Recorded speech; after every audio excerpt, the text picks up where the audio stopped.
Good morning students, how are you students. कल की कक्षा में हमने सेंटेंस फ्रेम करना सीखे थे कि हिंदी से इंग्लिश में सेंटेंस कैसे बनाते हैं। तो आज हम इसी को कंटिन्यू करते हैं कि अगर हमें डिफरेंट टाइप से कोई सेंटेंस बनाना है तो वो हम कैसे बना सकते हैं। तो आज मैं सिर्फ आपको 2 रूल बता रही हूँ ताकि आप कंफ्यूज ना हो और उनको आसानी से कर लो। तो वो है, सबसे पहले आप एक सेंटेंस देखो।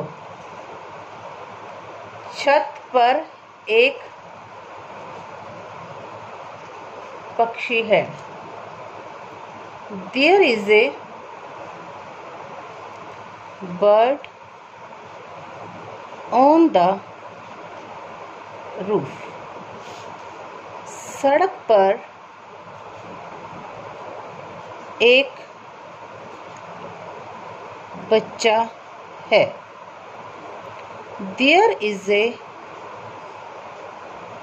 kid on the road.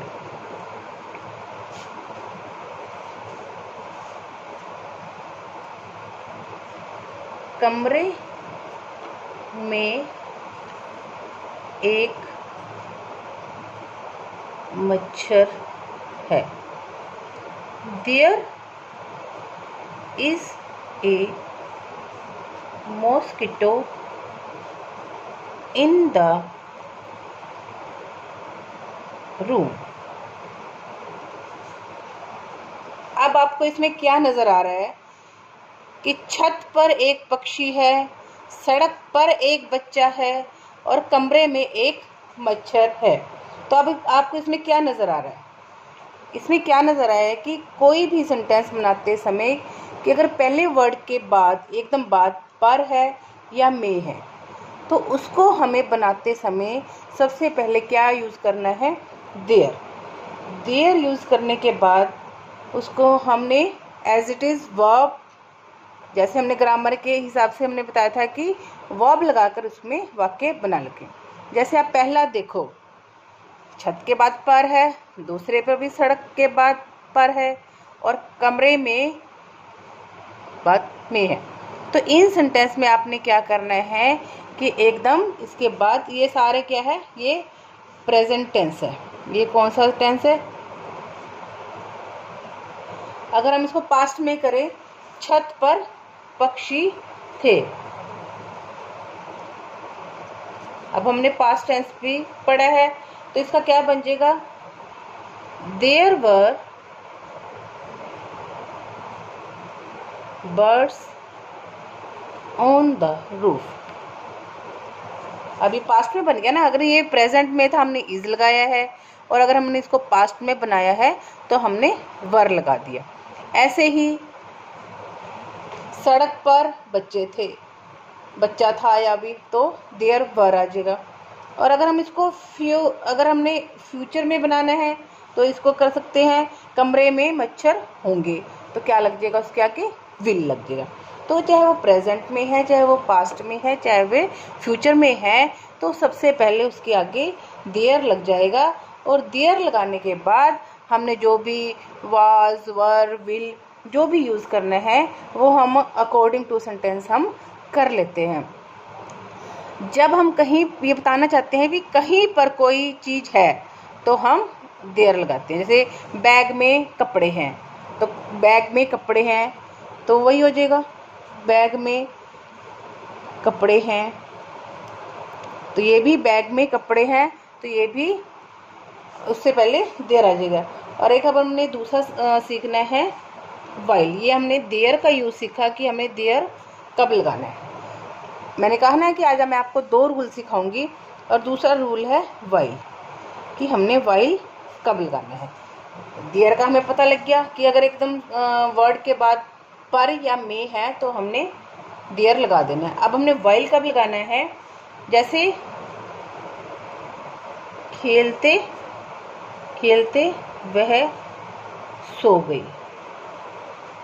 जब ऐसे सेंटेंस आ जाते हैं, खेलते खेलते वह सो गई, खाते खाते वह गिर गई, ठीक है ना, ये करते करते उसने ये किया, तब उसके आगे हमने वाइल यूज करना है। तो कैसे करेंगे इसके अंदर? एक होता है पानी पीते पीते मैं किचन में गई, ठीक है ना। जब ये वाले वर्ड आते हैं पीते पीते, खाते खाते या खेलते खेलते, तो इसके आगे हम क्या करते हैं, सबसे पहले हम इसको वाइल लगाकर और उसके बाद हमने वर्ब की कोई लगाकर उसको सेंटेंस को बाहर लग देते। जैसे वाइल प्लेइंग शी स्लेप्ट, ठीक है ना। पीते हुए जो भी है इसके आगे हमने वाइल लगाकर इसको हमने, अब ये स्लेप्ट क्यों आया, क्योंकि गई सेकंड फॉर्म में, और पानी पीते पीते वह किचन में गई, और खेलते खेलते, पीते पीते, खाते खाते, वाइल के बाद यहाँ पर कोमा भी लगेगा, उसके बाद हमने सेंटेंस को बने। While drinking water I went to the kitchen. While के बाद हमने कोमा लगाना है।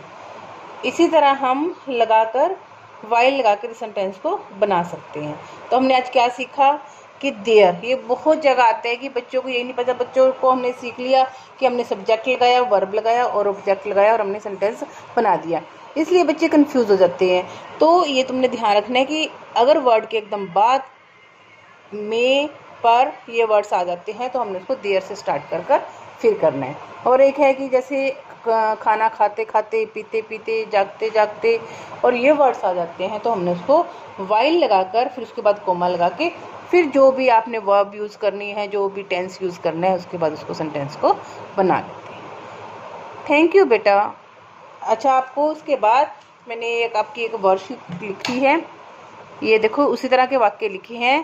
पेड़ पर बंदर है, सड़क पर बच्चे हैं, स्कूल में एक मैदान है, कमरे में, और ये वाइल और देयर के ही हैं। तो आपने इसको घर से प्रैक्टिस करनी है और अपनी कॉपी पर इसको लिखना है ताकि आपको ये अच्छे से समझ आ जाए जो मैंने आपको समझाया है।